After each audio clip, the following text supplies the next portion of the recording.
All right, everyone, welcome. Welcome to the spring energy topic for TIEEP, Energy and Decarbonization, the Big Picture. My name is Frank Roberto, and I serve on the Advisory Council, and along with about 8 other people, we support Alan Rossiter, the Executive Director, in forming these programs. Today, we're going to be examining the major themes in energy transition. Hopefully, can you all see that okay?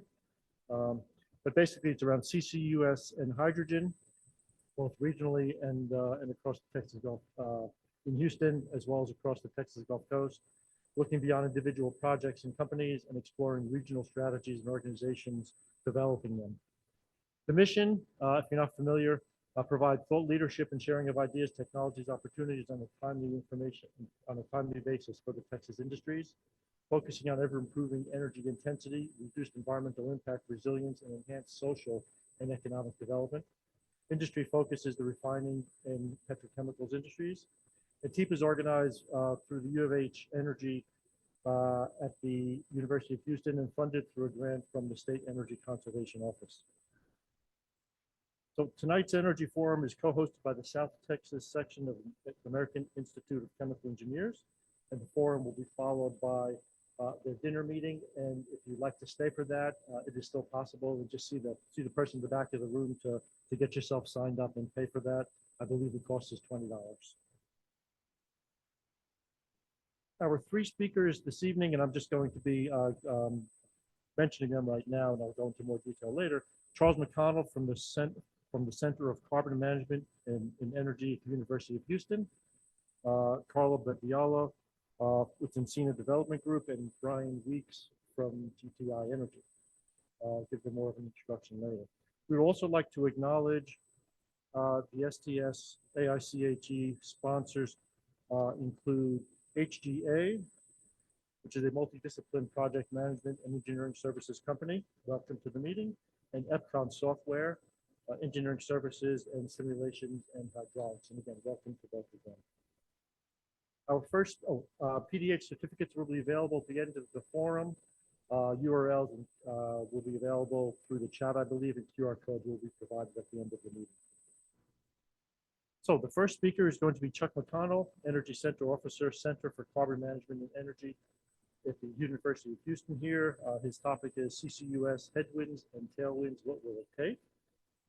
As the Energy Center Officer for the CCME, Chuck currently holds UH's University Industry Collaboration, UH's University Industry Collaboration. Background as a global and business and operations executive. Also served as the Assistant Secretary of Energy in the U.S. DOE from 2011 to 13, was responsible for the Office of Fossil Energy Strategic Policy Leadership. Has experience in operations and management of the U.S. Strategic Petroleum Reserve and National Energy Technology Laboratories. Mr. McConnell holds a chemical engineering degree from Carnegie Mellon and an MBA in finance from Cleveland State. So welcome.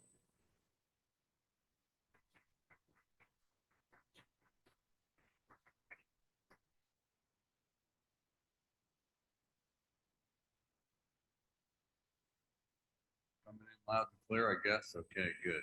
Thanks. Appreciate the invitation, Alan.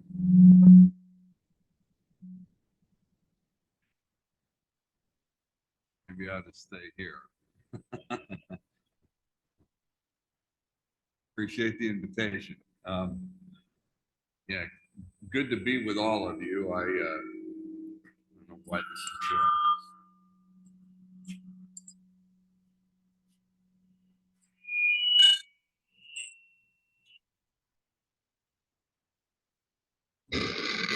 Stay here with the microphone. Actually, I'm pretty much cursed with a loud voice anyway. I'll hold it.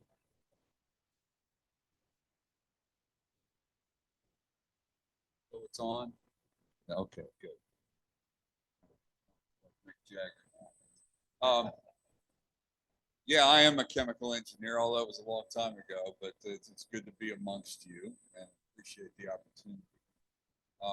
Maybe just a couple of words about a few things we're doing around here before we get into the meat of the topic. And I wanted to make sure we got 30 minutes of this, and then 10 minutes for Q&A for all of you, because I think that's really what the richness of the discussion could be, questions and curiosities you might have.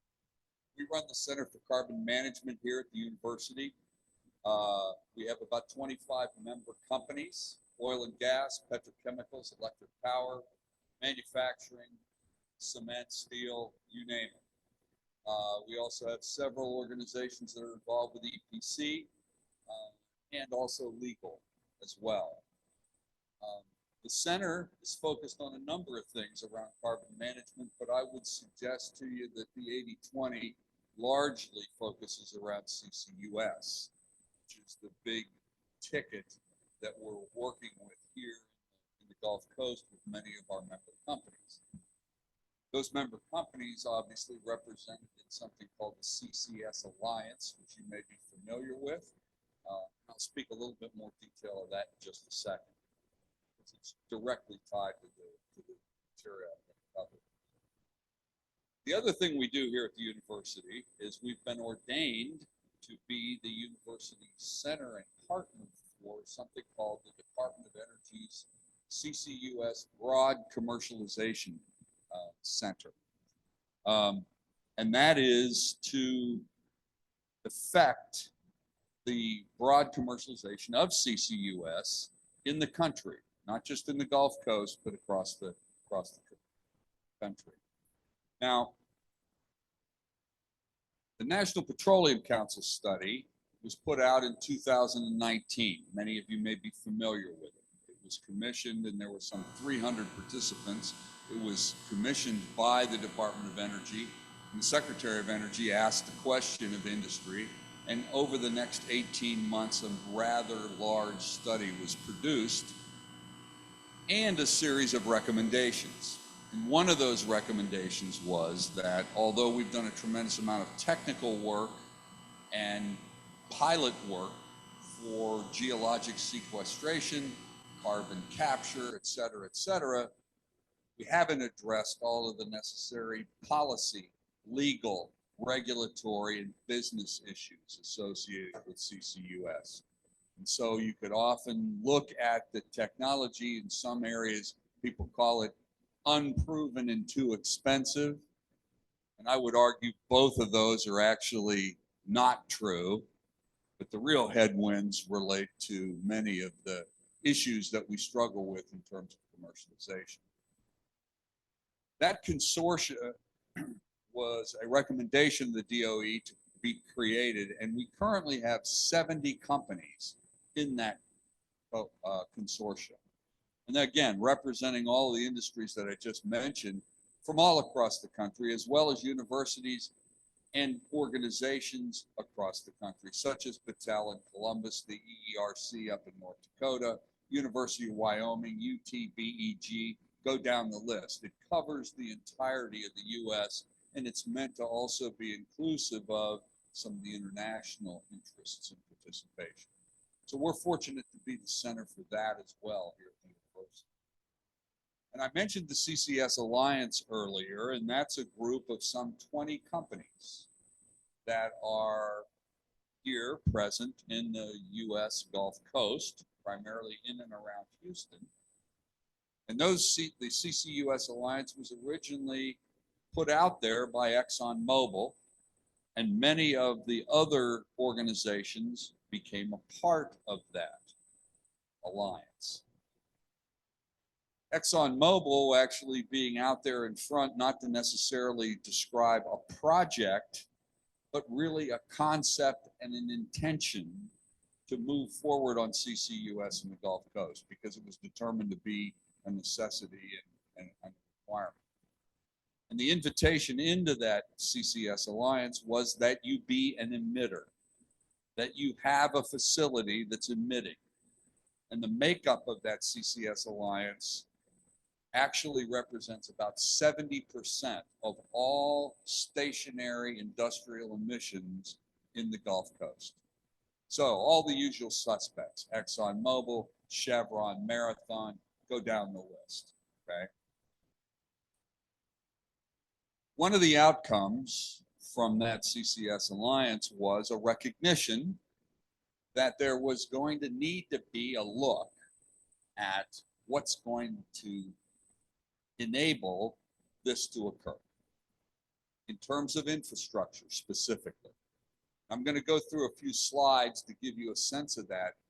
But what we were fortunate to have the opportunity to do here at the university is we were able to commission some postdocs working at the direction of industry people, myself, and the Houston Energy Transition Initiative, part of the Greater Houston Partnership, to look at the infrastructure that we have here in our region and what's it going to take going forward. That resulted in a pretty extensive study. A white paper was authored that's available to all of you.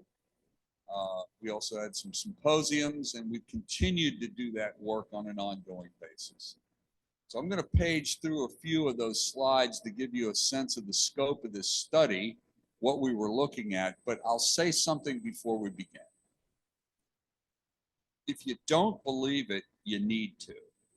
And that is that CCUS is not an option.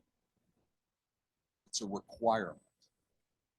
If we're going to do decarbonization in the hard to decarbonize segments of our industries, with any aspirations at all to make a dent in emissions reduction, we're not going to do it with just focusing on electricity and renewables. And by the way, electricity is only about less than 40% of the energy we consume as a society.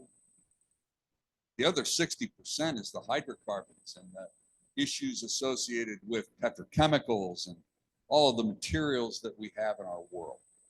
So if we're going to get to any type of meaningful decarbonization, it's a requirement, and that's just not me talking. Look at the IEA, look at the EIA, look at all of these companies that themselves are challenged by scope 1, 2, and 3 emissions reductions. How are they going to get there? And if they don't have CCUS in their portfolio as part of the optionality going forward, they'll never get there. And they all recognize that. So enough of the soapbox.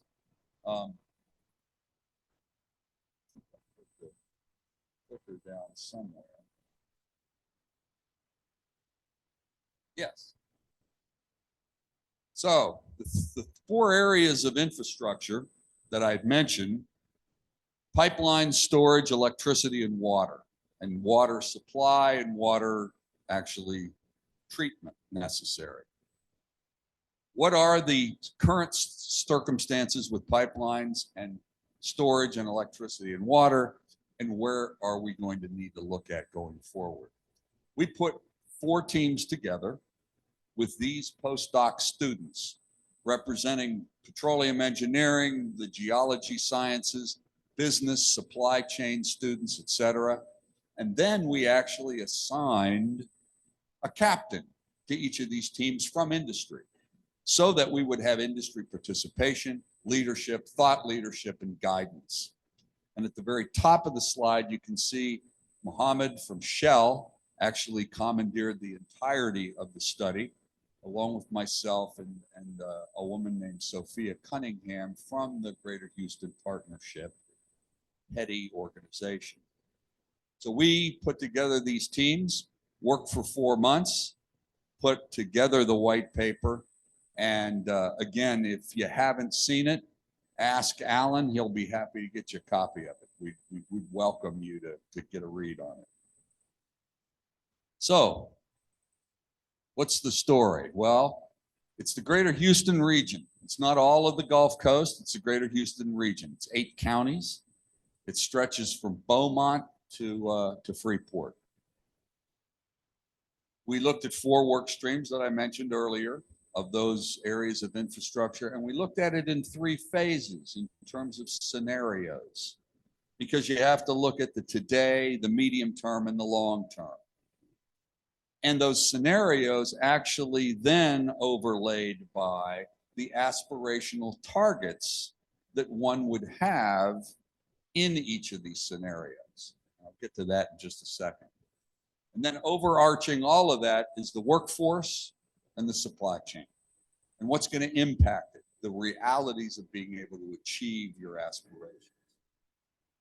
This is a current state of where we are today in the Houston region and what those aspirations are. So if you start with the total emissions from industrial emitters being in the neighborhood of 90 to 110 million tons per annum. Now, if you look at the NPC study, you'll see that the national target for the NPC study was 450 million tons per annum. And that study identified the entirety of the Gulf Coast to be about half of that in terms of CO2 emissions reductions. Half of that is in the 8 counties that we're residing in here in Houston. So that's how you get to that number. We have existing facilities to meet the water requirements today in all 3 of those scenarios, thankfully, but we have challenges going forward. Our region is a net importer of power. We don't make enough electricity to satisfy our own needs here in those 8 counties. We import energy from elsewhere. That's something to consider in a big way going forward, especially in a growth situation. The current pipeline, you're probably familiar with the Denbury line. Everybody's heard about it. It's recently been acquired by Exxon. It's about 1/3 full, and it carries about 25 million tons per annum. And that sounds like a big deal, but if you look at the numbers I'm going to show you, it really is. It's a good starting point.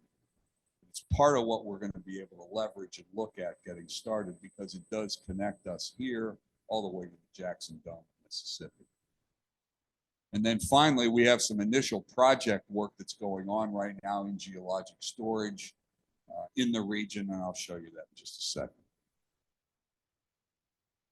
This is the current state, and this is where we have the Denbury line running into with some not so obvious dots on the map, but those are the major emissions points.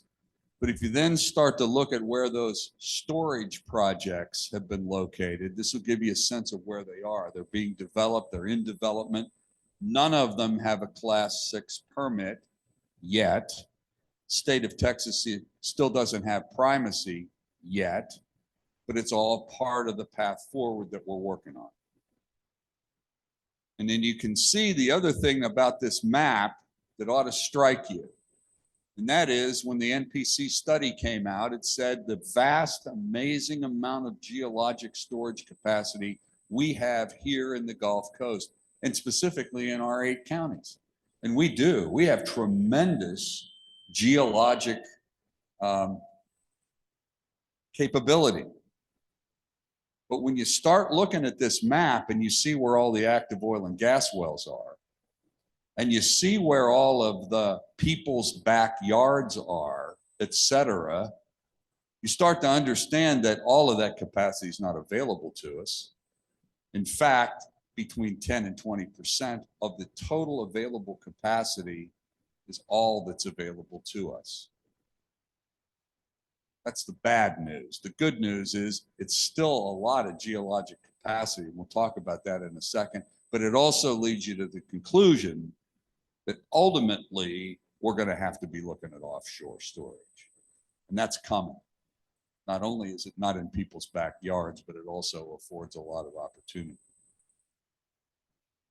So if you then look at the shaded areas, you see what we would call clusters.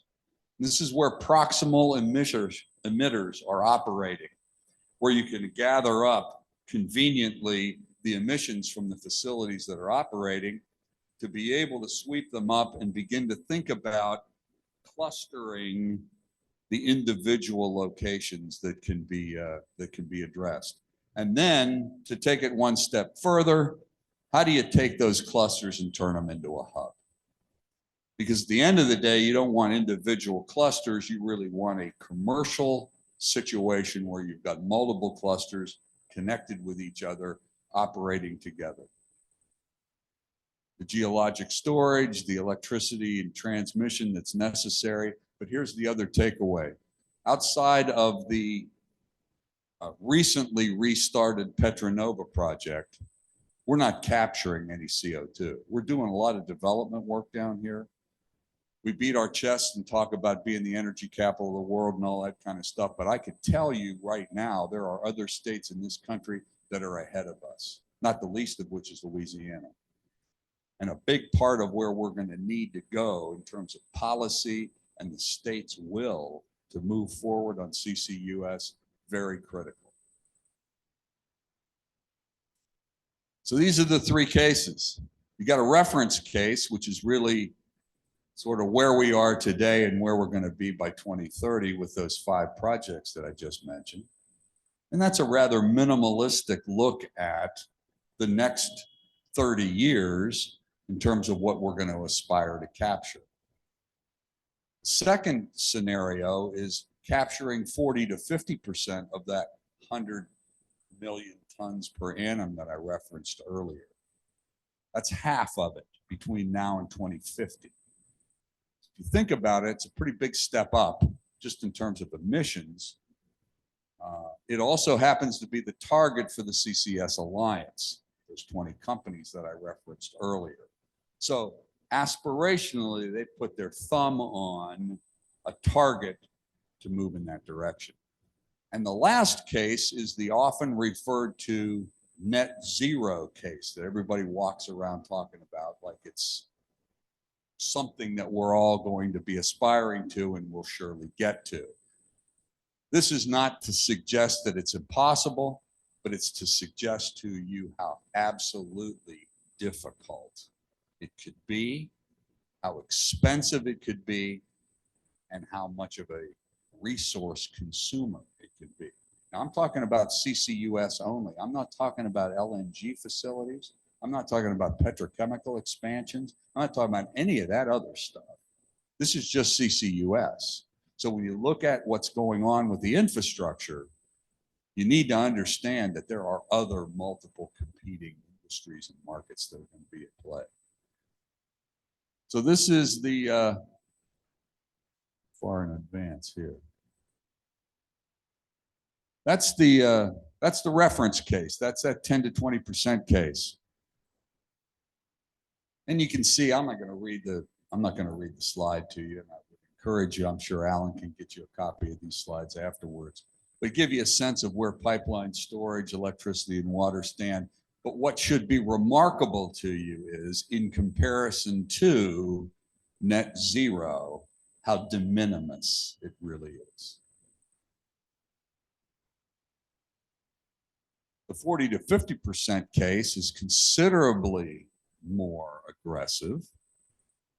Also, you can see a number of the factors associated with pipeline storage, electricity, and water. Again, get into the details of it, but I don't really have time for that in this discussion. Would highly encourage you to look at the paper. But the other takeaway here is it's only halfway to net zero. And I could stand here right now and argue this very case might be an aspirational impossibility for our region. In terms of workforce, in terms of the ability to access the materials in the supply chain. So before we get too far out in front of ourselves talking about net zero, we really need to understand what that really means. But what this will suggest to you is there's a number of things that have to be addressed in terms of infrastructure. And then finally, you have the aspirational net zero case. And if that isn't the biggest hockey stick you've ever seen, I don't know what is. And that ought to be the wake-up call for us all. Now, is it impossible? I would suggest it's not probable, but aspirationally, can we get there? And what are the costs associated with it, et cetera? Some keys to success for any of those scenarios, but in terms of aspirationally trying to move forward, we have to get clusters and turn it into hubs. And that means pipelines and access to geologic repositories that are sufficient. We need right-of-way and regulatory framework improvements in this state in a big way. Because anytime anybody's trying to run a pipeline anywhere, there's a bunch of resistance, There's delays, there's all of the things that in many instances get in the way of investment that have nothing to do with cost or technology. It has everything to do with public acceptance and community engagement. And then the magical term, environmental justice. And if anybody here has a good definition, I'd like to hear it, because it seems like it's in the eye of the beholder too often, unfortunately. We've got some good onshore storage, but as I said, only about 10% of that's really accessible to us. We're going to do the initial projects onshore. But the other takeaway from this is we need to begin doing offshore analysis now so that we can even think about doing it in the next decade. And that means not only technical, but it also means all of the regulatory constructs and the market constructs and everything else necessary to be able to assure that we're going to have safe and permanent storage offshore, but also not be driven by EPA regulations that are designed to protect groundwater, which is what Class 6 is all about. So Class 6 permit requirements offshore probably don't make any sense, but we don't have any regulations today, and that's a big part of what we're going to have to drive forward on. Electricity, we're going to have to integrate renewables, absolutely. We're a net importer. We're going to have to understand energy storage and all of that. But I'm here to tell you that if anybody thinks we're going to do all of this with windmills and solar panels, I'm here to tell you it's not going to happen. We're going to need natural gas cogeneration facilities. We're going to need the ability to run fossil fuel locations, and we're going to need CCUS on those fossil fuel locations, because we don't necessarily need to just have more energy. We need to have energy that's also decarbonized. But it needs to be 24/7.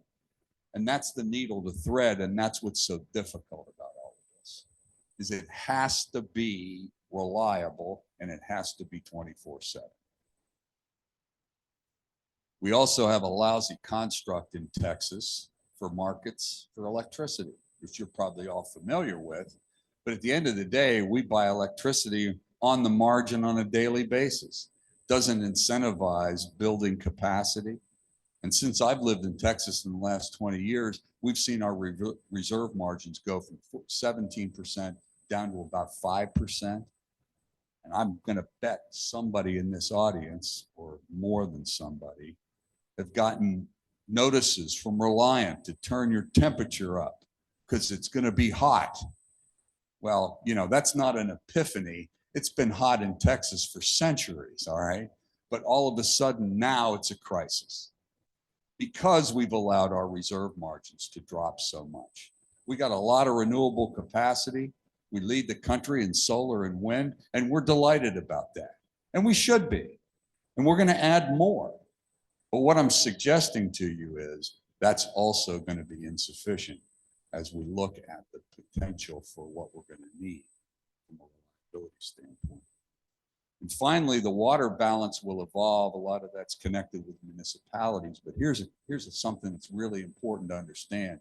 If you look at the amount of water in terms of steam needs for regeneration and CCS capture technologies, you're going to need a hell of a lot of steam.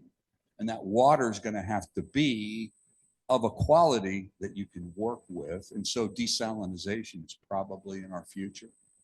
And that's probably in the next 20 years. And many of these industries are going to have to be looking at that on their own sites or through municipalities. But on top of all of that, here's a couple of takeaways many of you may be familiar with. Since we did this study, the costs in the greater Houston region for EPC has gone up about 20 to 30%. And that's just in 2 years. Compressors that used to be 18 months are about 36 months now, if you can get them. And so the idea that the materials and the needs and all of the equipment that we're all working on engineering and designing, they're going to be readily available. That's not a good assumption. And it's something that the supply chain will be challenged by over the coming years for any of these scenarios, but especially those more aggressive scenarios.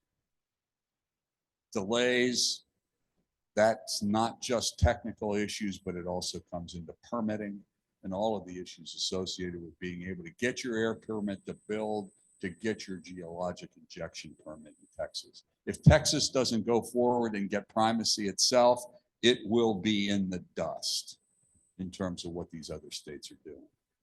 And that's something that's still strangely to me debatable in Austin with many of our political leaders.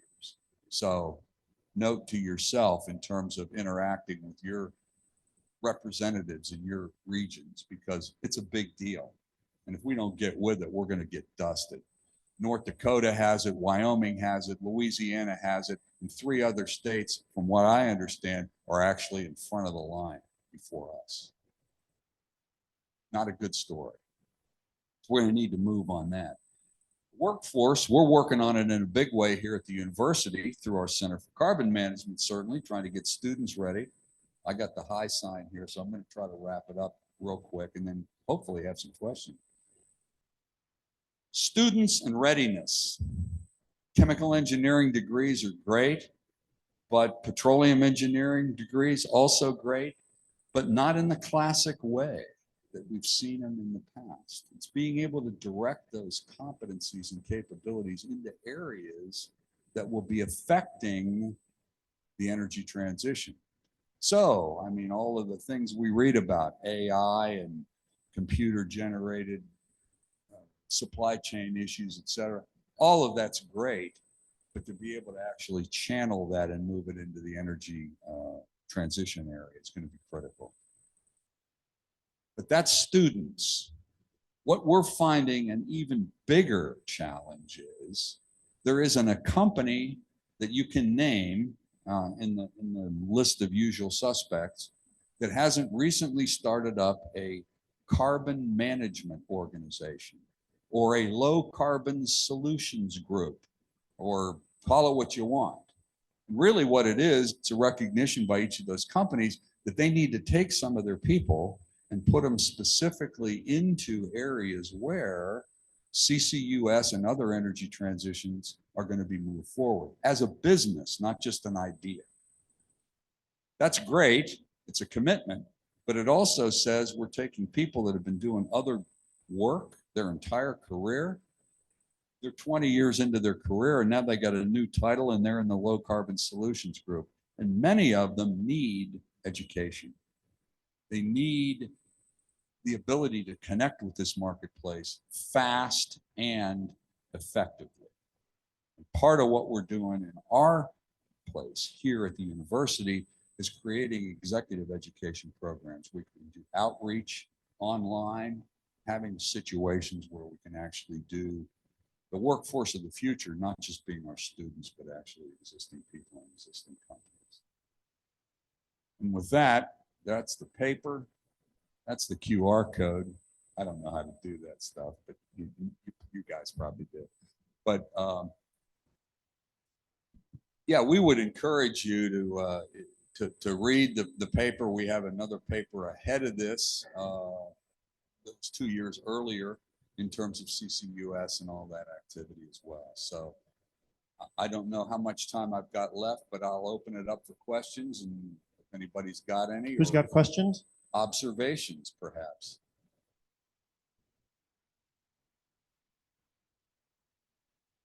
Yeah, yes, sir. When you were talking about electricity, I didn't notice nuclear power. Is that not part of the equation? That's the sad thing in America, my friend, I think. And it might be a US issue. It might in fact be a developed world issue. It's not an issue in China.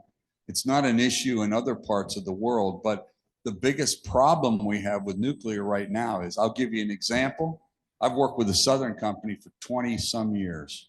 When the Vogtle plant was originally conceived, it was a cost estimate for $7 billion, and that was 15 years ago. You know what the final costs are going to be for that facility?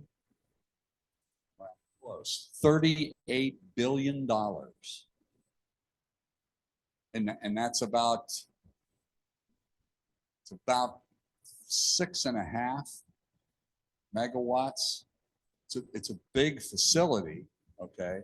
But when you start to do the math on the original concept and where it ended up, it's unbelievable, right? And that's not just because of regulatory issues, but it's also because of supply chain issues. Yeah, so we have a question here from Zoom World. NPC is considering a carbon tax. Do you think it is required to accelerate sequestration? Well, right now, what we've done is instead of taking a carbon tax, we've put the IRA program in place. We've upped the credits. It's $85 a ton for stored CO2, and it's $60 a ton for that that's used in EOR. The sad part about it is when the National Petroleum Council study came out in 2019, the effective movement moved the numbers for that incentive up to the numbers that I just quoted. But I also just said costs have gone up between 20 and 30%. So here we are 4 years later, not in a whole lot better shape than we were even before we moved the credits up to 85. And if anybody tells you you can capture and store carbon for less than $100 a ton, that's not a fact, okay? And there's other technologies that are out there that claim to be in the money with the IRA. It's really not. And it's really a challenge for many of these companies moving forward. Do I think we need a carbon tax? It'd be great, but it's impossible, Alan, because you're not going to have a global recognition of a singular platform across the world because of all of the issues associated with global transferability. So I don't believe it's a viable solution to pursue. I really don't. And it's politically impossible as well, if I might add. Yes, sir. How many years of storage, geological storage, are there, like after 2050, In the United States, including the offshore that you're considering? well, I'll just tell you, onshore, when I was at the Department of Energy leading that organization, I actually asked NETL to do a study for that very question 10 years ago. You know what the answer was? 700 years worth of all emissions storage capacity. Now, my reaction to that was, give me a break. If we're still burning coal in boilers to make energy 700 years from now, we haven't really done much as a society. So the issue isn't how much, it's what's accessible, the cost associated with it, and the proximity of that geologic capacity to the emissions. And that's the needle to thread in terms of the business issue. We got plenty of geology onshore and way more offshore. And I believe that's where the world's going, actually. There's recent announcements from Germany and Belgium that are going to run a pipeline up to Norway into those geologic repositories. There's another announcement that came out about a huge offshore storage project in Indonesia, which will be a target zone for India, China, as well as Indonesia. And so I think you're going to see the rest of the world picking up the pace quickly. And the other thing that you're going to see is places in the world that aren't bounded by some of the things that trouble us as a society.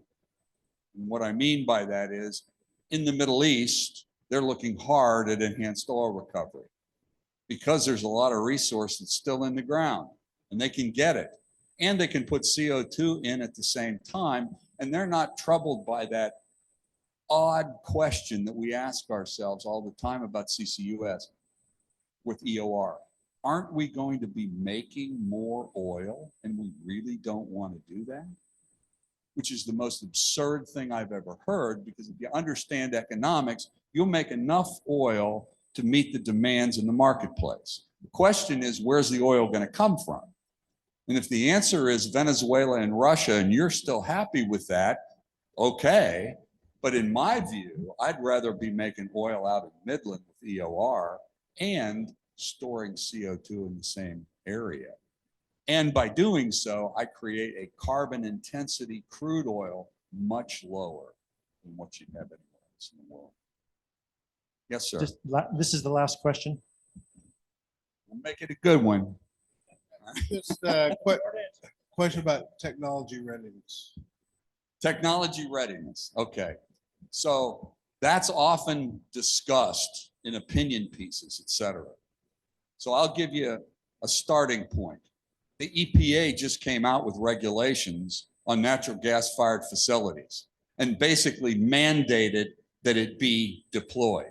Why? Because the last 20 years, the federal government spent an enormous amount of money proving the technology. It's proven. We have it at Petronova. It's in other places in the country. It works. Is it expensive? Yes. But what are the competitive alternatives to it? And I could argue that subsidized wind and solar for the next 40 years might not actually be a better decision, okay? I'm not suggesting CCUS is right everywhere for everybody, not by any stretch. But I think from the standpoint of technology readiness, that's not the issue.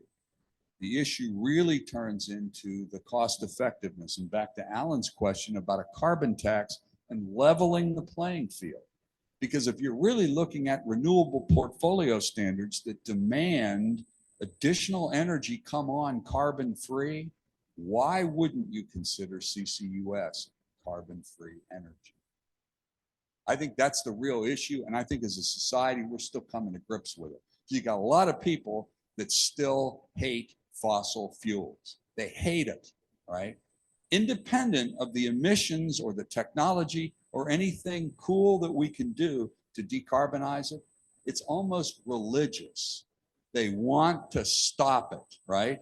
And that's unfortunately, that's the insanity in the marketplace that tends to drive some of the political discussions, in my view. So thank you. Appreciate it.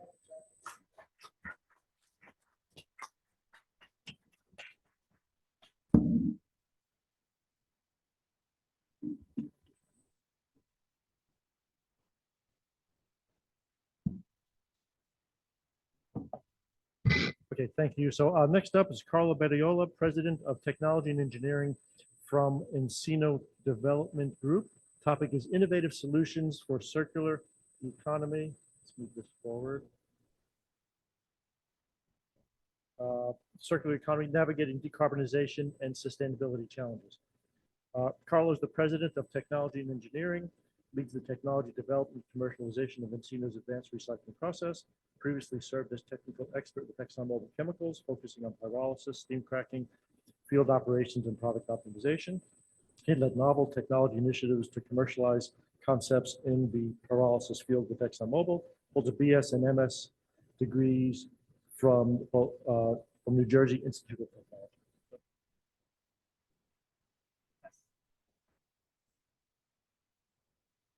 Test. Is this coming on? Yeah. You guys hear me? Yeah.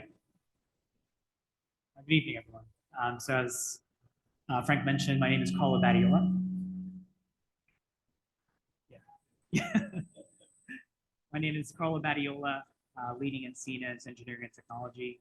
And I'm here to talk to you about Encina development as well as, let's say, the space of recycling as a whole. If you haven't heard about Encina before, we are a development group. So our focus is building projects that enable circular supply chains.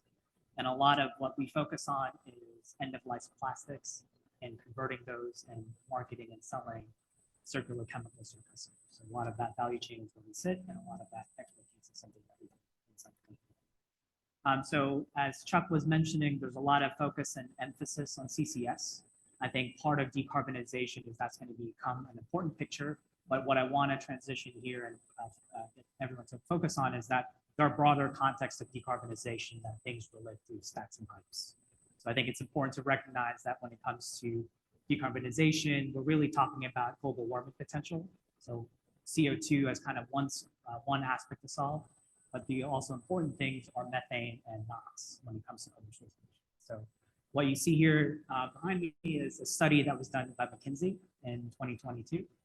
A lot of this study focuses on emissions and the shared contribution from different sectors, again, by the aspects of CO2, methane, and NOx.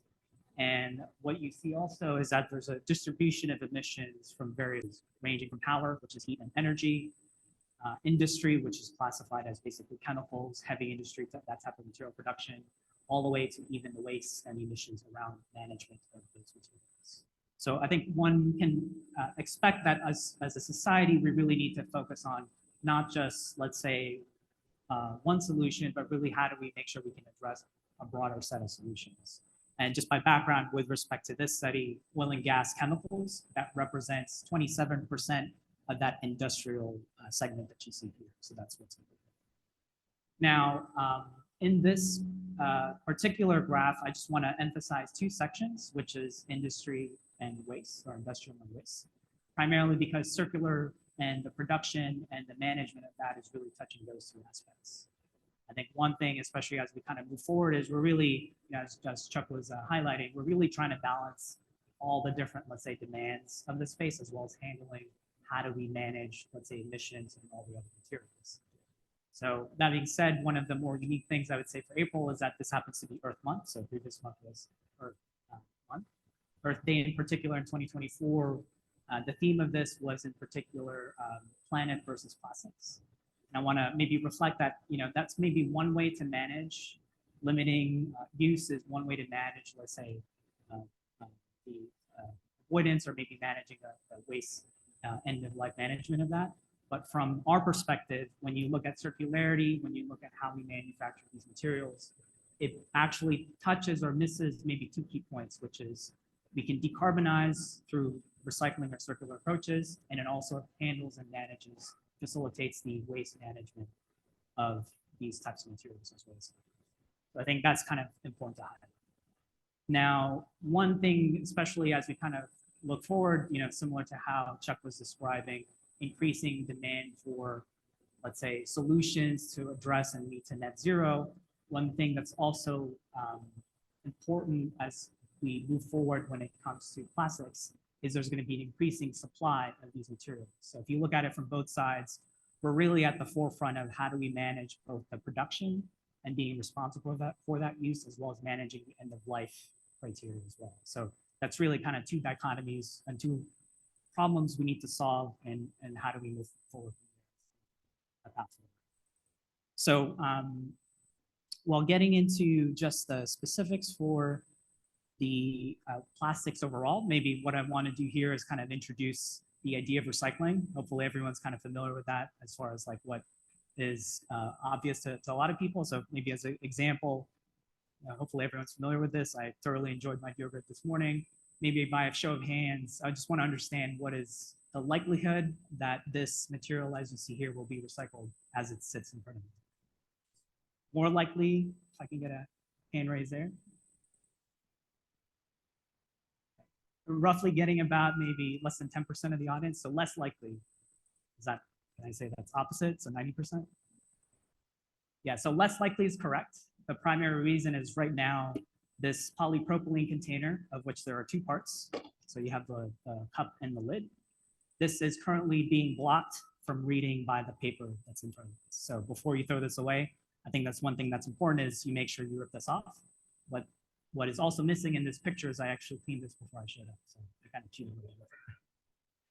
So I think one thing, and the reason why I want to introduce this idea first is because, when we think about recycling, we're really talking about us in the way we interact with our garbage bins. So when we talk about recycling in this context, it's really how do we translate our use of these materials into how this is managed after, let's say, we dispose of it. And I think one thing to emphasize as we interact with this is, part of us as consumers is that we trust that this material, after we're done with it, goes to the intended destination. But I think the reality gets a little more complex once you see that there's a lot of hands that are changed and players that are in the middle or facilitating the movement from here to there. So when we talk about curbside, so this is whether you throw this out in campus right here at a recycling bin, or whether you throw this out at a recycling bin at home. All of that gets collected and aggregated by a collector. So City of Houston is someone that picks up. In this case, they take those garbage cans and then they deliver those materials to a material recycling facility, which is a MRF. And this enterprise or operations is really focused on sorting out all the different materials that we collect in those bins themselves, and then separate them out into the different grades and different materials, such as plastic, paper, and metal. And I think one thing that's important to recognize is part of their enterprise is really managing the production of these commodities or the managing of these materials. And what they're really focusing on is how do we balance the recycling markets, the values that they recover from those streams, as well as managing the reduction of what gets landfilled. And I think that's the part where it does get a little bit complicated just because there's a lot of syntax. When we think about recycling overall, maybe I want to go back to the bin because it's almost ideal when we think about recycling. You kind of think of this picture on the left, which is your blue bin that you might see in your office environment. It's very clean. What's interesting about this stock photo is that even the water bottles and that spray can itself is also washed off already, so kind of convenient. There's also clean paper and clean cardboard. I think the reality is a lot more complicated, and what we see, unfortunately, at least when I look at bins, is you see more of the garbage bin to the right, which is you see a multi-layer film. There's plastics containers commingled with foodstuffs. There's a plastic cup lid that's still attached to a paper cup. So all of the complexities of basically humanity gets kind of imposed into this image. And I think now when we think about, let's say, recycling overall, the one thing that is very important to the industry, and in our case, is really what the recycling rates are. And one thing to keep in mind as EPA right now is, we're kind of in a state where we're reducing the amount of recycled content that we see from plastics. Right now, it's less than 10%. And what we're trying to do is basically drive the direction going the other way. But I think a lot of the problem kind of starts from this picture. But let's go deeper into some data. And this is a part where it gets a little more interesting and complex. So what you see here is just an AI generated image. I show green and blue just because green is something we see in Houston, but if you live in other parts of town or other parts of Texas, you might see the blue bin. So green and blue kind of reflects what you see and what is local, which is kind of the key factor. And then when it comes to MRFs or material recycling facilities, think of them as kind of public private enterprises that all they do is they focus on how do we maximize the different value chains. And some of that might be local and some of that might be, let's say, regional in terms of like Texas or some other southern hubs. Now, the reason why I bring up the private public operations is because some of that data is actually not obvious. I had to go to the nearest state that I can find, which is Florida. And the study I found is specific to what they call a single stream MRF. And in this single stream MRF, what you see is actually an interesting mix of material. Plastics represent less than 10% of this mix, half of which is the polymer PET, and then a larger portion of that is HDPE, which is polyethylene. So of this 10% that's contained in these recycling bins, a majority of the material is actually fiber or paper. So you can see that's a combination of mixed paper, cardboard, think Amazon boxes. I'm sure we don't order enough of that through our days. And then you see a combination of glass and metal. Now, what's interesting about this study is they actually did a blind study of a bunch of different MRFs in Florida. And one of the more interesting thing is that what actually gets recycled from this as the last data point in 2019 only represents about 60%. So, if you think about the portion of plastics that's less, what you see then is further reduction from what actually gets recovered. So then it begs the question, where does the plastic really lie? And here, in terms of that, a 40% other fraction, or is it in here when it comes to the other bin that's not really visible? So now, without giving you some background as far as like what material has been, let's say, recovered. Now, what do we do when it comes to, let's say, being responsible uses or finding waste or recycling? So what I show here is just kind of a simple diagram of how do we kind of envision recycling. And what I show here is, let's say, going from least to most complex, so left to right. I think when we think of this yogurt cup, really the best way to use this, and this might be the case for some other countries, is probably making this into something useful at home. So finding a pot, making a new plant and putting it in the backyard might be good. But I think to some degree, you can only do that with so many yogurt containers and so many herbs that you can plant. At some point, you're going to want more yogurt, so we need to come up with another idea. And that idea is mechanical recycling.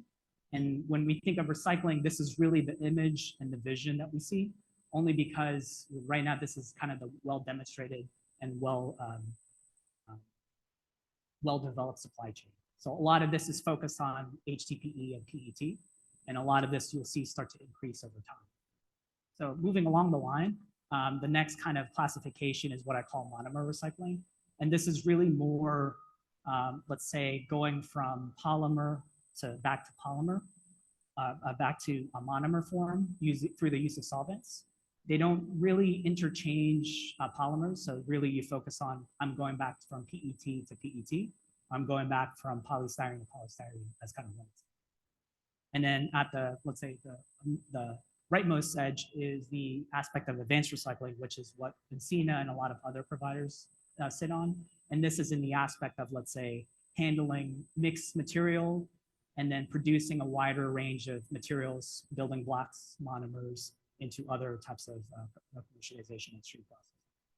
Like all of this in a nutshell really kind of encompasses the range of recycling. I think from my experience, really what we see is that there's a lot of limitations when, let's say, you take one approach. You're going to find that there's going to be advantages and challenges within those specific streams. So I think if we kind of look back at mechanical recycling, one thing that is limiting is that, I've described already that this is a very well-developed supply. This is already well established as an industry. The starting points, though, require you to have a PET material and requirements to have a HDPE material in general. Now, the challenges there is that usually these are high quality materials, meaning they're the easiest to recycle, easiest to clean, easiest to sort. And then from there, it gets a little more complicated about what do you do with the rest of the mass. Now, this material handling, or I guess the handling of that, is similar when it comes to monomer recycling as well. Because you start with a very particular monomer or polymer, you're really staying and can't accommodate a lot of other contaminations, a lot of other different mixes of polymers. So that's one other limitation. One benefit or one pro for that, those technologies and those operators, that they do have means of handling some amount of contamination, as well as having basically a lower footprint when it comes to advanced recycling. And maybe just going back to the mechanical recycling a bit, I think maybe just calling out the obvious, this is the least intensive, just because this is the one that requires basically minimal heat in the form of electricity and energy through their use of the processes. And then when we get into advanced recycling, this one gets interesting when it comes to, let's say, handling a wider range of material. This is flexible feedstocks. You can handle different mixes, polyethylene, polypropylene. And in Encina's case, we can accommodate even aspects of polystyrene and other polymers. So part of the essence for advanced recycling is really being able to reduce the requirement for the amount of sorting. Now, all of this is intended to reduce or increase the recycling rate overall.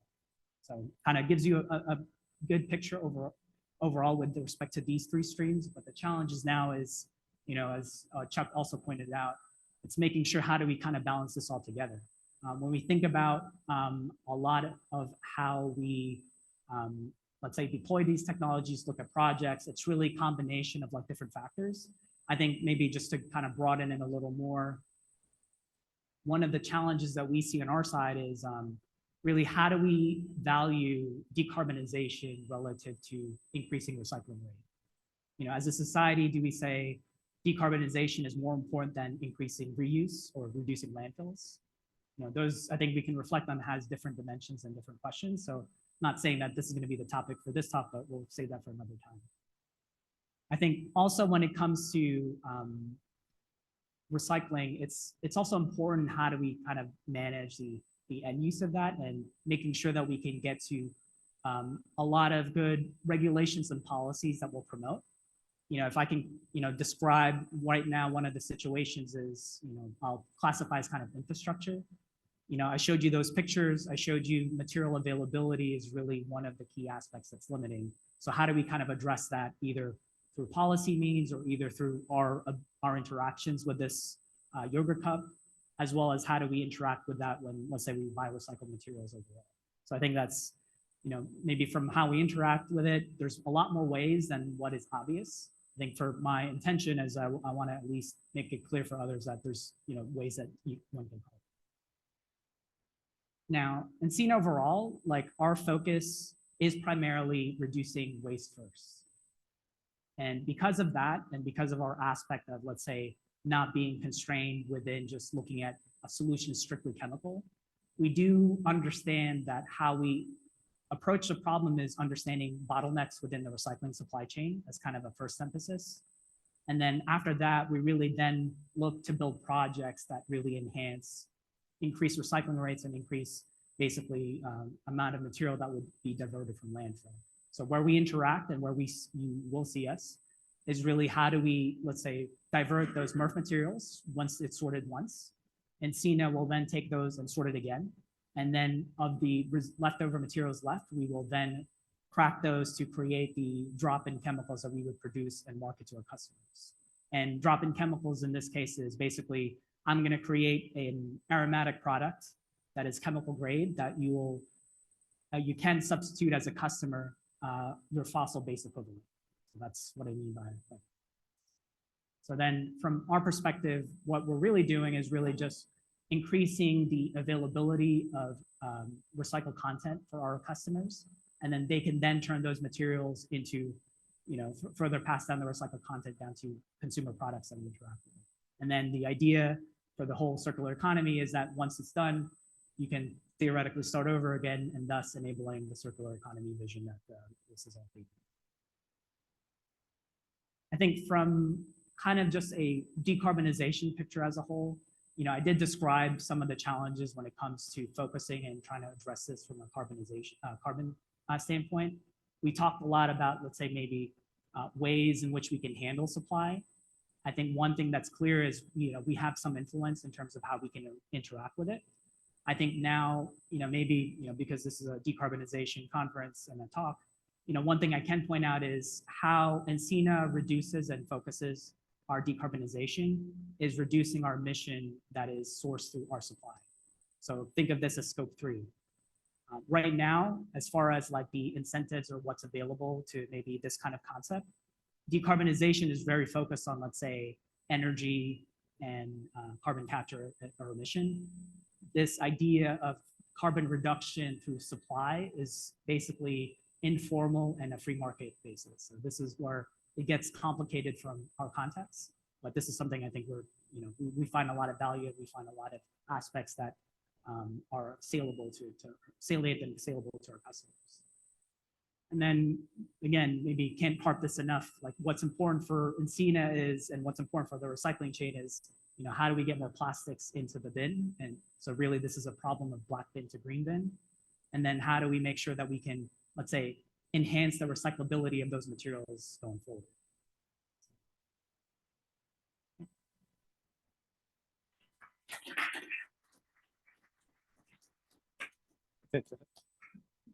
I noticed you had the thing there. Where, do you have a chemical recycling technology that you all own exclusively? Yeah, that's right. And does that handle all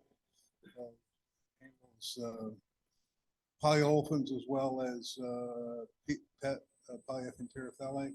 Sure. Yeah, so the question was Encina, and maybe I didn't touch on this enough. A lot of our focus is deploying our technology. It's a single step catalytic reaction process. It is our technology in terms of how we develop. We have providers, we work with partners in this space to deploy this technology. Our focus is basically in the sourcing, aggregation, and basically conversion of polyolefins and polyaromatic materials. So PET just happens to be coincidental. I think right now, I would say PET, if we can recover that, that's going to be more valuable in the mechanical recycling markets. So maybe answering it through those lenses as well. Carlo, what about the maturity of the technology you're using to reprocess? Where does that stand? Yeah, so our technologies has been demonstrated. A lot of our customers from our standpoint, the most recent announcement we've had is a joint announcement with Covestro, that division. We've demonstrated our technology through our pilot facilities. Right now, we're in the commercialization mode and building and developing a project. So looking to convert that into larger scale, commercially relevant capacities is probably the most important. And just the time frame for getting to that commercial scale? Yeah, so looking to be in production 2028 and going forward. So similar to I think what Chuck was highlighting, if we're talking about capital constraints and availability of different equipment, that's something that we realize as well. So that's part of our deployment. I have a question on building materials. You know that I think 20% of what's in the recycling bin actually gets used or actually recycled or something I've heard. A lot of that could be probably made into building materials like tires, for example. Yeah. You do that, but can you talk towards that of what's possible? Yeah. So what's interesting, and I would maybe qualify that those are probably ways that are similar to mechanical recycling. So repurposing one polymer to benefit a different application. There are technology providers or maybe manufacturers that make those. I would say it's limited in terms of how much market they can sell. Because, for example, if the application is I'm just going to sell these as kind of polymers into tire applications, there's probably some amount that you can incorporate as part of that mix. I'm not familiar with the tire markets myself, but I'm imagining it'll have a similar limitation. I think the one thing beneficial about the tire application is you can probably mix different polymers. So maybe there's some benefit there, but I'm not sure. I guess until I see it in Costco and buy a mixed tire from waste plastic, maybe I'll let you know. Yeah. Great talk. And one of the things you showed, I think, was your process is going to make monomers that are fungible with regular monomers. So then the big question is cost. We're market driven. So is the cost of manufacturing a monomer from your process, how does it compare to traditional fossil fuels? And are you more capital cost or operating cost?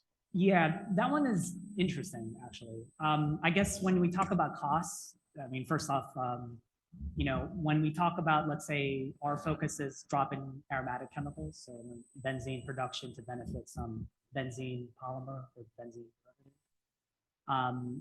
What's interesting is when you talk about costs, are you looking at it or comparing it from a byproduct production, or are you comparing it to straight market price? So straight market pricing? Correct. I would say we are competitive in the sense that some of our materials are premium products. So these are just because we produce wholly from plastics and not blended with a fossil-based stream. There is basically a recycled content as one way to kind of convey it. How optimistic are you with society's drive to do this? I had a question about, do we need a carbon tax? Do we need to have more incentives offered, et cetera? Your market is even more nascent from that standpoint, right? And so you're relying on people to sort things into different color baskets at their house so the garbage man can pick it up, and then it goes on from there. And so you're really sort of on the back of societal will, aren't you? Yeah, I would describe our, one of our problems is it to some degree is solving humanity's kind of handling of this as a whole. We're not going to solve everything is probably the first get-go, as much as I'd love to. I think one thing to hit on is we are customer driven. So we do have customers that are aligned with first the idea and the need for circularity. So that value and how our values kind of mutually kind of align in that respect. Now, how we, let's say, source, that's something that is part of our competitive aspect is, we're not just, let's say, focus on MRF streams that are going to be end of line. A lot of our focus is how do we, let's say, increase recycling on the challenge streams. So again, it's similar to, maybe the vision here, if I can describe kind of, what I was showing as visuals. I hope to see at some point that maybe you'll have 2 green bins that will have a smaller, as a consequence, will have a smaller black bin in your curbside. That would be the hope, but it's something that will come over time. It's clearly infrastructure, though, so that's One from the virtual. So really a 2-part question here, and I think you've partly addressed both of them already, so maybe fairly quick answers. But the first one is, what are the requirements for projects to be feasible? And he specifically says here tipping fees, for example. So I think he's looking at the economic feasibility as the main question there. Yeah. So that's going to be very market dependent. Yeah, that's going to be very market dependent. I would say in the US, we see a range of materials, meaning some of these materials we see are, let's say, disadvantaged because of high contamination. Then some of these materials are going to be, cleaner than, but not able to be accommodated in industry. So we see a range. Overall, I think we build our projects around how do we make sure we design capacities that kind of financially is viable from a project standpoint. One way to look at this is, if the bankers or the banking industry can't proceed with this, it's going to be something that we're going to have to make sure it fits the right scope. I guess this is a sort of extension of that question. What is a typical composition of plastics? What limitations do you have? Yeah, interesting question. I think from what we see in the US, the more predominant fraction tends to be polyolefins. We do see incidental, and part of our objective is, how do we make sure we can accommodate more contaminants as one way to look at it. Polyolefins tends to be the most dominant just because of that's readily available from the consumer side. Yeah, 2 questions in back. Thank you, Carlos. I have a question around the advanced or chemical recycling, which is necessary to reach up to the recycling targets. But there have been growing concerns around the public acceptance, especially with more toxic and pollutants that it produces with respect to air and that. Can you comment on that one? Like what are you doing to address those? Yeah, so with respect to pollutants, I think it goes without saying license to operate is going to be something that we need, base case you need to have in order to be responsible and be a manufacturer that fits within the scope of the supply chain. I think in terms of existing contaminants that are, let's say, exist within those plastic streams, we naturally have to deal with that as part of a chemical conversion process. So when we talk about pervasion of, let's say, halogens in our mix, that's something we have to address, and we do that through several technologies. Maybe I'll talk with you more after this. Yeah. Carlo, do you guys ever consider waste to energy projects? Yeah, the waste to energy part is very sensitive, I would say. I think from our focus, a lot of Encina's drive is towards enabling material production. So it's really how do we get to monomers and how do we get those monomers into materials. Yeah, so unfortunately, waste to energy is not something we can accommodate at this time. From a feedstocks perspective, is the problem more that a bunch of recycling centers have plastics they've already sorted that they don't know what to do with in terms of mechanical recycling? Or is it that they're not getting enough from the consumer to be reused? I would say the amount of recycling reflects what is available for them to sell. So if there's no market for them to, let's say, recycle number 6 or no market to recycle number 5, and unfortunately, that will change as soon as you go out of Houston into other cities in Texas. Then that bin or that MRF will reflect what can be recycled. I think maybe that's one simplified way of looking at it. I know there's a lot more complexity, so maybe I'll just. Probably last question or 2 more.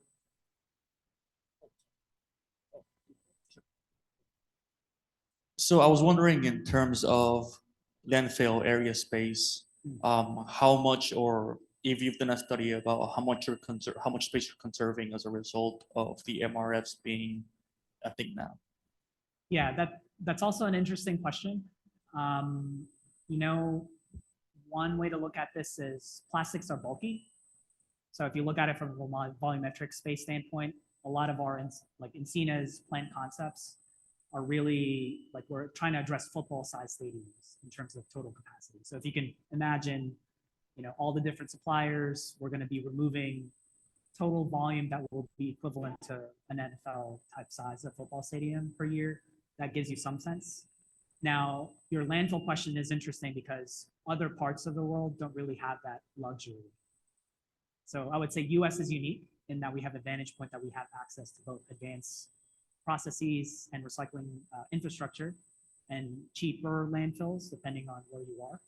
But in other countries where incineration is the only way to deal with landfill capacities, they have to look at other solutions, if anything, more aggressively.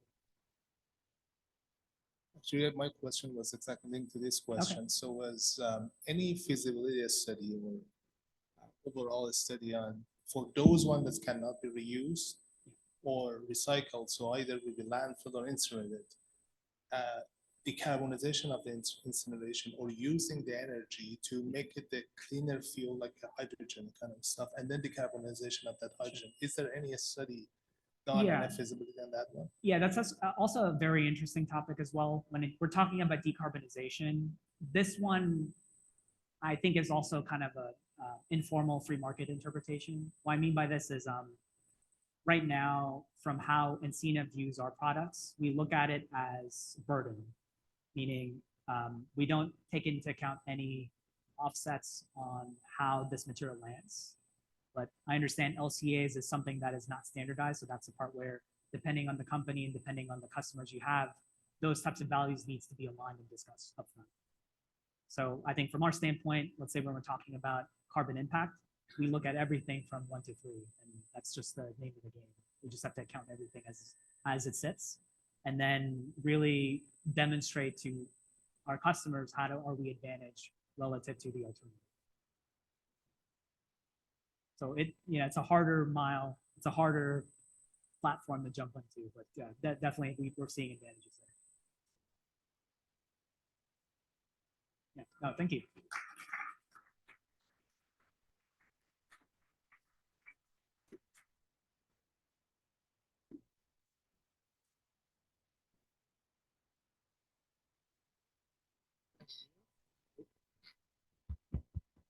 Thank you. Can you hear me now? Or is it, how about now? Okay, good. All right, thank you. So next presentation is Brian Weeks, Senior Director R&D Development for GTI Energy. The topic is hydrogen hubs and what's next. GTI is an independent, not-for-profit research and development institute that has been bringing innovative technology to the energy industry for 80 years. Mr. Weeks leads large-scale technology demonstration and validation programs, primarily with the US DOE and GTI Energy's many industrial clients.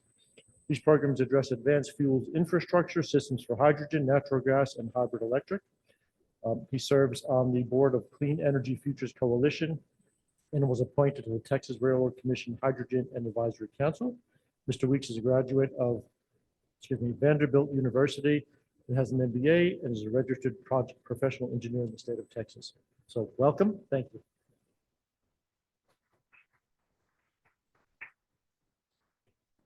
Thanks very much. And can people hear me okay?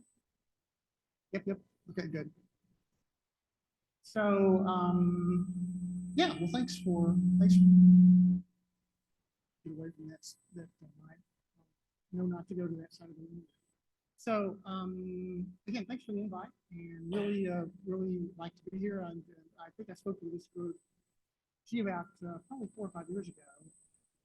So happy to be back doing a different thing here at that time.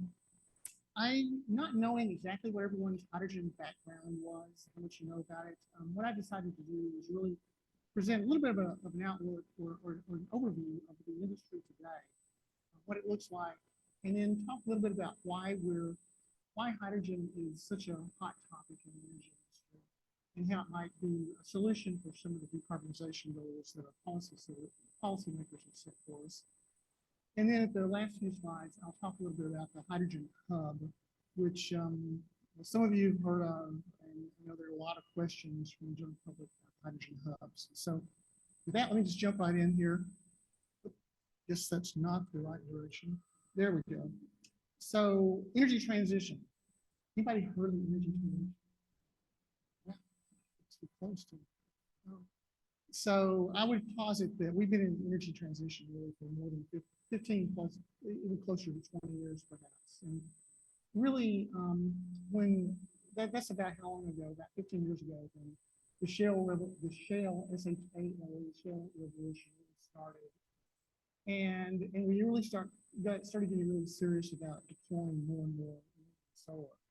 And so you can see that around 2017, the combination of natural gas, wind and solar renewables really surpassed coal and oil as our primary energy sources. Not surprisingly, at the same time, our CO2 emissions in the U.S. dropped dramatically with a million tons or a gigaton per year. And we can even do more of the same.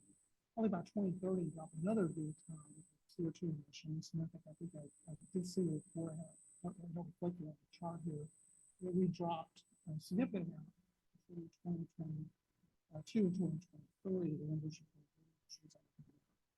so we can do more of the same, but we can't hit those zero carbon targets or zero emissions targets that our policymakers have set for us by doing more of the same. It'll help, but it won't get us to the zero emissions. To do that, we need to do something different. So what the rest of this conversation will be is one of those things, not fully, but part of the portfolio solution should probably be hydrogen. So with that, we're going to talk a little bit about today's hydrogen market. Again, forgive me if you know all this and you've seen this before, but if you don't know, hydrogen is currently used primarily in the refining industry and for manufacture of ammonia. And there's some other chemicals. I have another slide after this that goes into a little bit more detail about the use of hydrogen. Notably, the growth in hydrogen really mirrors relatively closely the GDP growth of the US. This is a US number, by the way, but no, I'm sorry, this is a global number because the global numbers are about 75, 80 million tons today. US number is about 10 million tons of hydrogen produced. Of that 10 million in the US, about 3.5 are produced right here in Texas. So and I'll get into why Texas is such a great place to be in the next few slides. Like I said, just a little bit more detail that shows you where, and by the way, let me stop. I tend to go through my slides pretty quickly. I don't hit every bullet. So if you see something that's interesting that you want me to go back and cover in more detail, please make a note of that slide. So again, this slide really just shows you a little bit more detail about what the existing. Oh, okay, sure.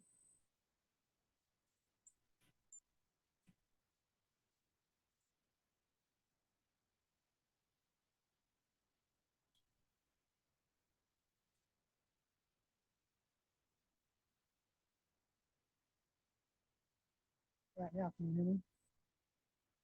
Is that better? Better? Okay. Like you can see me, but I can't see you because I got this thing in front of my face here. But okay. So wow, that is valid. Let me move on here. So we want to move from the interest in hydrogen is really the interest in what we call clean hydrogen. And so the U.S. Department of Energy has developed a national hydrogen strategy. And they're really, and it's a long document. It's very interesting. If anyone wants to look at it, just go to the DOE website and you can download the national hydrogen strategy. But there's really, it could really be summarized in 3 points. One is to identify new expanded uses for hydrogen. And we'll talk about that in the next few slides. The second is to reduce the cost of hydrogen, the production cost of hydrogen. And DOE has set a pretty dramatic, a pretty aggressive goal for production cost being $1 a kilogram. I'll comment on that later. And then the third leg of this 3-pronged strategy is to develop these regional networks or regional, if you will, hubs which could then eventually be expanded into a nationwide ecosystem for clean hydrogen. So in order to achieve these three goals that DOE has for its national hydrogen strategy, there's a number of drivers. Again, I'm not going to go through every single one of these, but drivers and incentives, from not just from DOE, but from other federal agencies as well. The EPA, the Department of Defense, Department of Transportation, have all sort of gotten involved into creating incentives and funding programs to foster and to encourage clean hydrogen. A couple of these I'll just pull out. Is there a pointer on this? Which I'm hesitant to hit a button that.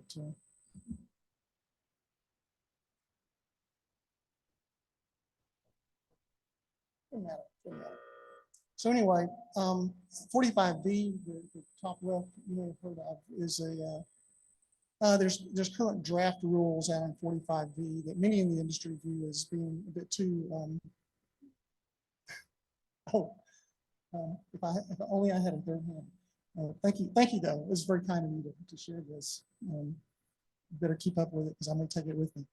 But anyway, 45V is a incentive that many of you have heard of, that there's a current draft rule out on. Many in the industry consider it too restrictive.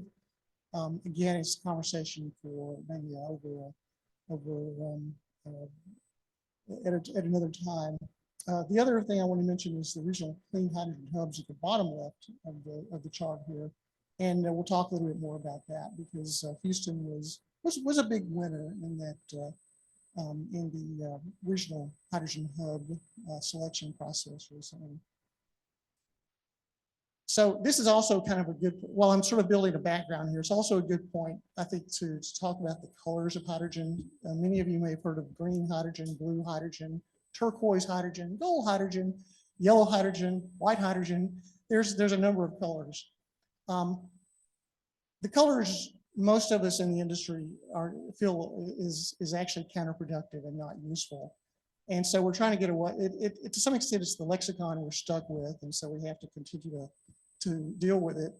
But what I'm showing you here really is, and this is a bit of diversion from the rest of the presentation here. But again, I'm just saying some background. What you're looking at here really is different applications for hydrogen, whether it's electrolytic, which is generally considered green hydrogen, or blue hydrogen, which typically comes from natural gas. What we really like to look at is the carbon intensity of how much CO2 was generated to generate this 1 kilogram of hydrogen. And when you really get into the different applications, different feedstocks, surprisingly, some electrolytic hydrogen actually has a higher CO2 content than some natural gas-based hydrogen. So it's just calling everything from electrolysis green, everything from natural gas blue, isn't a particularly useful when your goal is to reduce CO2 emissions. So we like to use carbon intensity and we call it clean hydrogen, and at various levels of carbon intensity rather than refer to the colors. So anyway, so much about the colors and why even DOE is trying to get away from the color use. Like I said, the first strategy that DOE has is to increase the number of applications for clean hydrogen.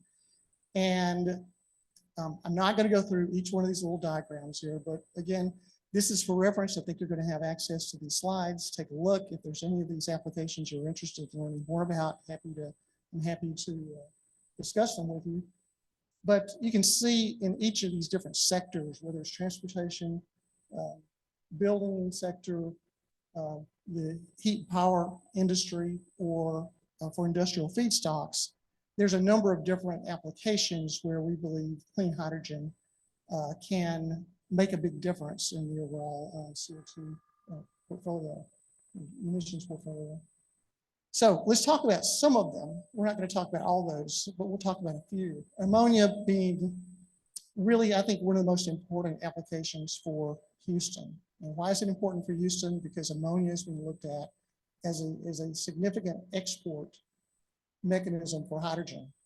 Well, we're talking about hydrogen, right? Not ammonia. Well, ammonia, NH3, is considered a very reasonable and a convenient carrier for hydrogen. So the thought is you build an ammonia plant, you use clean hydrogen to create your ammonia, then you have clean ammonia.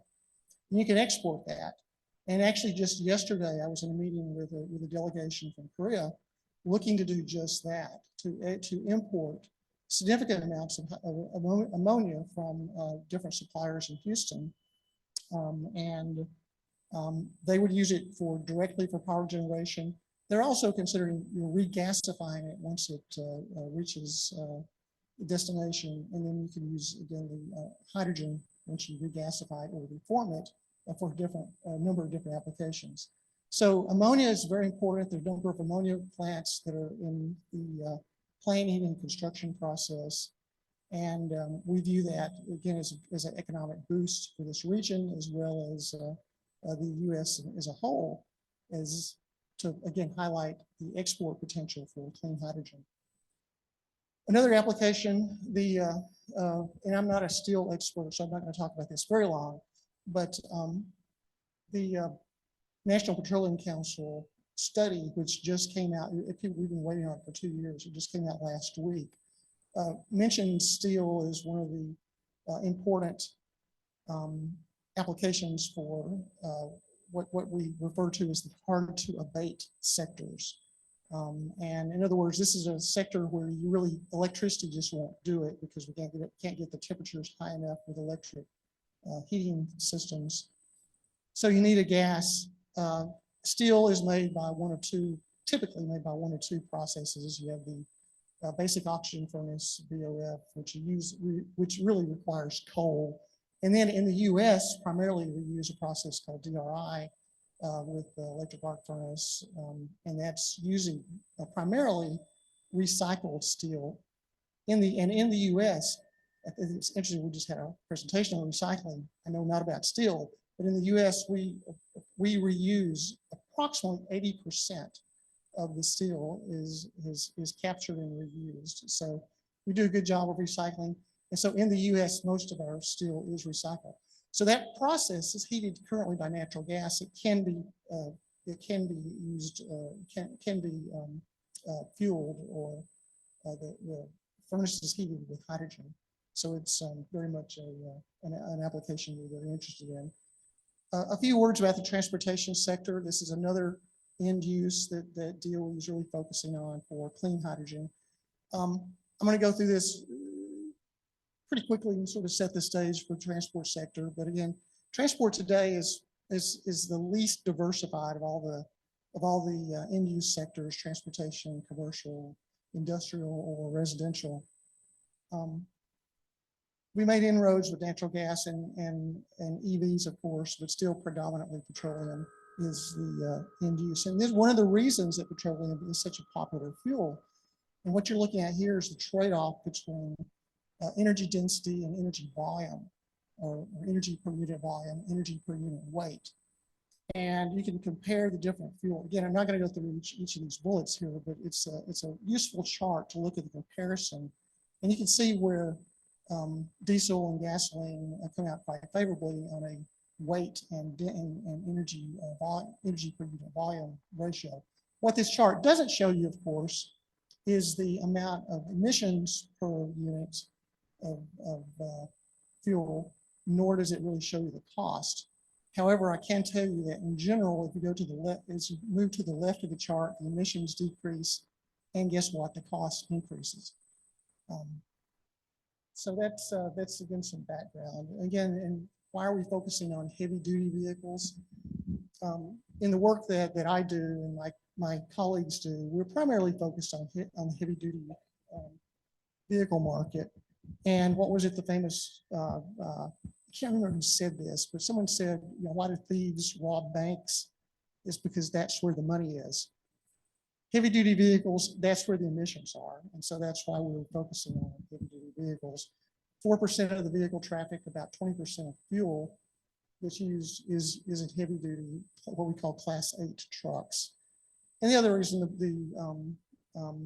the routes are predictable and logistics are much easier to to fuel a few trucks than it is to fuel many passenger vehicles. We're also looking again at off-road applications, marine, rail. Here again, we're looking, I'm going to bring up our friend ammonia. Another sort of companion to ammonia is methanol. We're looking at hydrogen, clean hydrogen as an intermediate process and generating both, I mentioned clean ammonia and also clean methanol. And then that would be used potentially as a bunkering fuel in the marine application. Another application is wind. I got 2 or 3 slides here to really talk about wind. And I think it was Charles said earlier, he would talk about some of the issues with wind and curtailment. So let's look at Texas as a microcosm of what the rest of the country might be faced with over the next few years. What you're looking at here is a monthly curtailment chart of the year 2023 as a baseline. And most of this curtailment occurs in West Texas. And guess what? You know, most of the wind resources that we have in the state, not all, of course, but most are in West Texas. Guess where most of the load is? It's in East Texas. So you need to be able to have transmission, electric transmission capacity to get that power to where most of the load is located. Unfortunately, we don't have that enough capacity. And so we have approximately in 2023, somewhere around 5 or 6% curtailment. In other words, the wind farms essentially have to shut down because there's no capacity to take it away. ERCOT has predicted by 2030, we could be up to almost 30% curtailment. So keep that in mind as we go to the next couple of slides. The concerns of the power industry are really threefold. They want affordable power, and these are our friendly utilities. We'll tell you this: they want affordable power, they want reliable power, and they want sustainable power from sustainable sources. And really, there's really no. You have to satisfy all 3 of the legs of this triangle. You really can't just say, well, I'm going to do 2 of these, but forget about the 3rd one. So in order to achieve that reliability, we need, and in order to address the curtailment that I talked about earlier, you need energy storage. You need energy storage at a large grid scale, gigawatt hour scale. You also need energy storage at a for long durations. We have batteries, and a lot of folks have heard of batteries. I'm a big believer in batteries. Batteries are like bacon. Everything's better with a battery, right? Everything's better with bacon. But they're not going to get us where we need to be in terms of energy grid reliability, because we need that grid scale long duration. And what this is doing is really just comparing the different options available to us. We also need to be able to move that power or that energy from one region to another. Hydrogen allows us to move energy across space and time. Space in that it allows us, by using a pipeline, to move hydrogen from one location to another. Time, as I talked about earlier, long duration storage is best achieved really by using gaseous storage systems. So this is really what I'm talking about, using wind and solar resources to put in either an existing or a blended natural gas, either a blended natural gas pipeline or a dedicated hydrogen pipeline. Talk a little bit more about that here in a moment. So if we did that, these graphs really indicate this is the amount of, in order to achieve net zero emissions. And this was from a study done by IEA. This is the amount of infrastructure we need to build, not only in new pipelines, but in repurposed pipelines. A little known fact in the industry is that a lot of the existing hydrogen pipelines today are actually repurposed natural gas pipelines. So this is just really a representation of the amount of infrastructure. Again,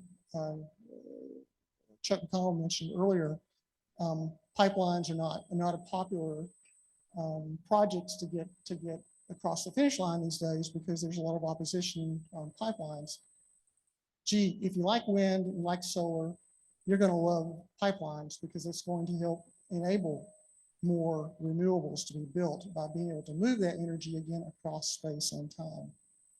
So to sort of wrap up this portion of the presentation, and I'll get into the hub in just a moment. Hydrogen is so flexible. It's already used as a intermediate energy form in many of the different applications that what we would call conventional energy applications. What I'm suggesting here is that hydrogen, one thing that makes it so such a good option for us is we can leverage, modify, and in some cases repurpose existing infrastructure in order to help decarbonize our total energy ecosystem. And this chart really just is an example of how that would work. Again, I'm not going to go through all of it. We don't have that much time. But I do want to segue real quickly into the hub discussion. Again, many of you have heard of the hubs, the hydrogen hubs, and what does that mean? What are they going to be? What are they doing? Where are they going to be built? First of all, let's talk about where they're being built. And the one here in Texas, really, as one of my friends at DOE said, if you guys in Texas can't make this happen, we can't make it happen anywhere. And I think it's very true.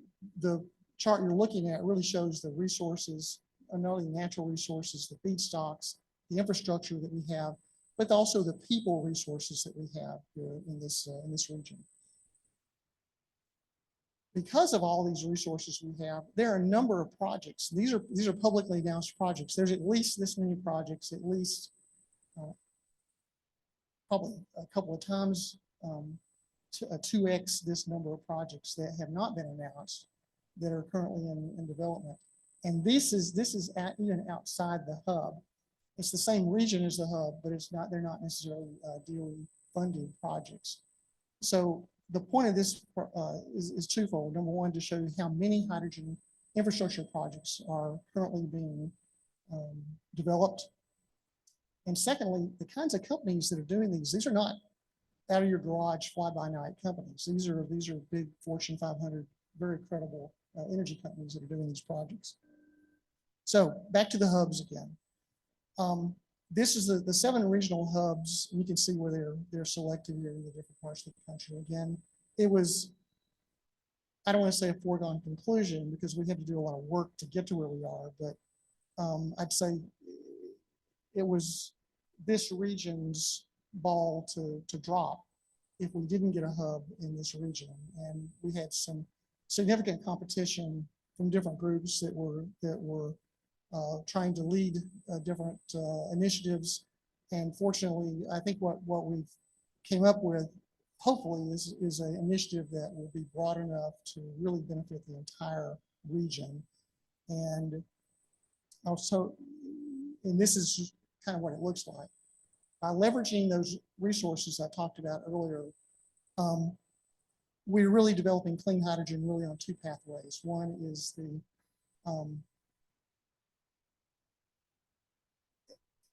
write my own rule here, the blue pathway, if you will, where we're really taking natural gas and sequestering we're capturing and then sequestering CO2. And then the other pathway is to take power from renewable sources, wind and solar, and convert it to hydrogen through electrolysis. And then we use that hydrogen again for a number of different applications. When you see this biogenic CO2, that's the process you use to take clean hydrogen and make, say, methanol, which again is used as a shipping fuel. And you see the different applications here on the right side of the chart. And of course, connecting all that is job creation, community benefits, the leveraging infrastructure and natural resources, and the regulatory framework that we have here in the state. These are the actual projects. And these are what we call the core projects. This is not all of the hub. These are the core projects of the hub. We have 7 primary companies that are moving these projects forward.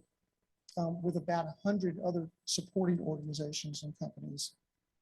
And we have underground storage, we have hydrogen pipelines, we have hydrogen to ammonia plants, we have hydrogen for power generation, hydrogen from methanol, and we have hydrogen fueling stations for heavy-duty truck fleets. So we really cover a number of different applications as part of this hub ecosystem. Also, very important is we're also looking at the community benefits. And when you see the circles, we've really subdivided the hub into what we call different demand clusters.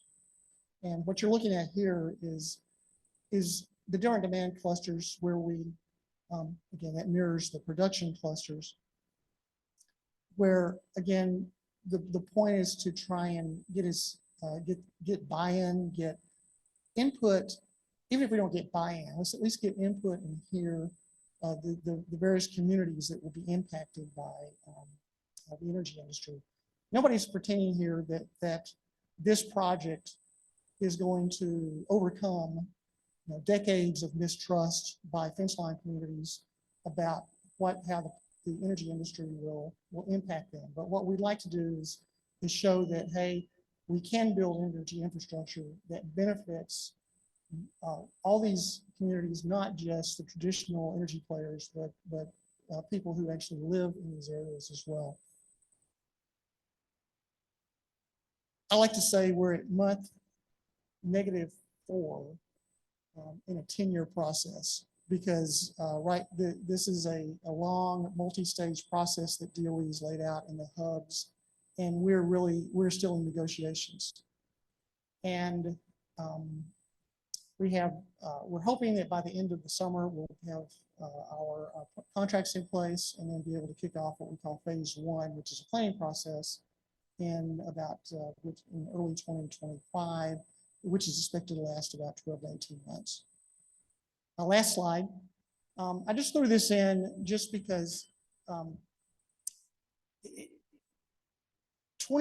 been involved in hydrogen technology in the hydrogen world, if you will, for 25 years or so.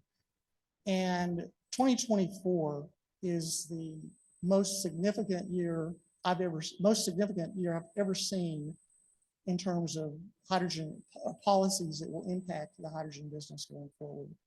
And I've listed a few of them here on this slide. Some of them you may be aware of, some of them that you may not. But let me just say, on the regulatory front, on the policy front, on the commercial front, there's more going on in hydrogen that I've ever seen, and I think it all points toward. I think we've hit milestones in this hydrogen industry. Knock on wood, if I could find some wood. Hopefully, will be different than maybe some false starts we've had in the past. With that, I'm happy to. I think I maybe have time for 1 or 2 questions. Okay, thank you. Let's do one from online first. Yeah, thanks. So a question here from Ishan, and I think you've already addressed, he put this question in a bit earlier, and then I think you addressed the first part of it, but the second part is probably still being some discussion. So what is the status of DOE funding for the high velocity hub? And I think you told us you're still under negotiation, right? So, okay, but then the next part of the question, and this is sort of forward looking, so you may or may not be able to really answer it, but how is this money, how will this money, when allocated, be distributed among the project developers? Do you have any thoughts on how you can answer that at this point? Unfortunately, that's something I can't discuss publicly, but there is an allocation process. The companies that are involved in this, anyone that doesn't know, I want to list them off. The core companies, we have a number of supporting partners. I'm not going to try and list all of them, but the core companies are ExxonMobil, Chevron, Ørsted, Air Liquide, Sempra Infrastructure, Mitsubishi Heavy Industries, and AES Corporation. And AES, if you don't know them, they're a Virginia utility that's also one of the leading renewable energy project developers in the country. Question back here. Hi, Marco Cano, great talk. I appreciate your perspective. And I like this last slide because I was actually curious about the second to last point. If you could actually elaborate on Texas Railroad Commission's potential involvement in hydrogen and maybe enlighten us a little bit about what's developing there at the state level. Sure, I'll share what I can. You may be alluding to the fact that Texas Railroad Commission, there was a couple of pieces of legislation that came out of the last Texas session, one of which designated the Texas Railroad Commission's authority or jurisdiction over hydrogen pipelines, hydrogen underground storage, and also authorized a group to look at the potential gaps in the regulatory structure and make policy recommendations for the state of Texas. So the commission identified what they call a Texas Hydrogen Advisory Council, of which I am a member. Actually, we had our meeting this morning. I just drove back from Austin from that meeting to come here. So the Railroad Commission will be the primary authority overseeing hydrogen, particularly from a codes and standards and development. I think most funding opportunities for hydrogen probably would come out of TCEQ. And there is, I think, 16 million available right now to build hydrogen fueling stations, again, funded by TCEQ. So we're hoping that 16 million in the next legislative session might turn into something quite a bit larger. But I think the lawmakers wanted to see, hey, are you going to use 16 million first before we start allocating 20, 30, 40, or 50? So yeah, there's some exciting things happening here in the state. Again, more than I've ever seen in the past. Anything else? I've got one question. So of the different end uses for hydrogen, how would you characterize the top three beyond refining petrochemicals and like ammonia? What would be the next three large uses of hydrogen? Most of my work in the past has been in the transportation sector. I think that's very promising. So I think that, and if I could maybe subdivide that into at least two different categories in transportation, no, let's say three. I'll do all three in the transportation sector. One, heavy duty trucks. One of the reasons I like the transportation sector is because the value chain is much longer in terms of delivering a fuel to the end user than it is in the industrial sector. And so the end use price of hydrogen can be higher because you have to produce it, you have to transport it, and you have to take it to a station where it's then compressed and then delivered into a vehicle. So there's several steps along the way that results in what actually turns out to be a fairly competitive price with diesel. So I like the transportation sector. I also like the other part of the transportation sector being marine, because again, we know how to use hydrogen to manufacture methanol, and it's an easy drop-in fuel for bunkering. Maersk has already ordered methanol fueled transport ships or cargo ships. The third is hydrogen for forklifts. That's a proven market. Hydrogen competes actually very well. There's something like 60,000 forklifts already deployed across the US that are fueled by hydrogen. And it's a very, and they're not subsidized by anything. They compete, and again, I don't have time right now to go through the economic drivers, but they compete very well for their particular application. One final question. Oh, here we go. Sure. When you talk about transportation, are you talking about hydrogen fuel cells or direct hydrogen combustion? Hydrogen fuel cells primarily, but I'm glad you asked the question because Cummins, which is a company that knows a little bit about the transportation market, has developed a internal combustion hydrogen fueled engine that they are really touting as a potential zero emissions option for the trucking industry. It's not as efficient as a fuel cell, but mechanics know how to work on it. It's a less expensive option too.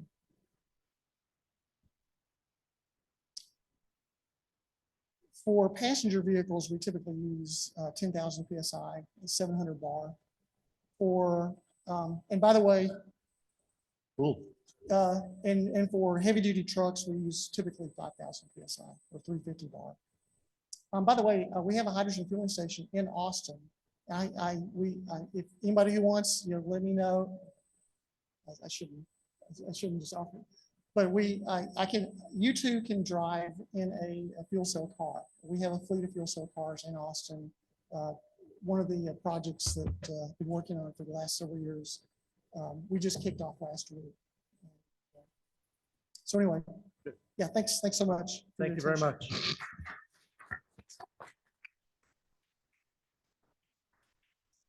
Okay, so a few bits of housekeeping. So Energy Forum survey. QR code is up there. Keep it up there for a second or two. I've also been told that there's a one-time discounted price for dinner tonight for anybody who's interested. There's a 10 to 15 seats still available, $10. So if you want a good dinner tonight for $10, go to the back of the room. That's what I've been told. Okay. He's scratching his head, right? Okay. Anyway, and then something about an open bar there too. So that's even more fun. Are you okay with that? PDH, oops, sorry, a little too fast. You want me to go back? Okay, and then PDH certificates, that's up there as well too. And I think Alan's gonna be putting it into the chat. And I think that's it. Yeah, then 6:30 is the meeting starts. I guess the dinner starts at 6:30 and the meeting starts at 7. And I guess that'll be right here, right? Yeah, that's fine. Sorry. Thank you everyone for attending and look forward to seeing you at future events.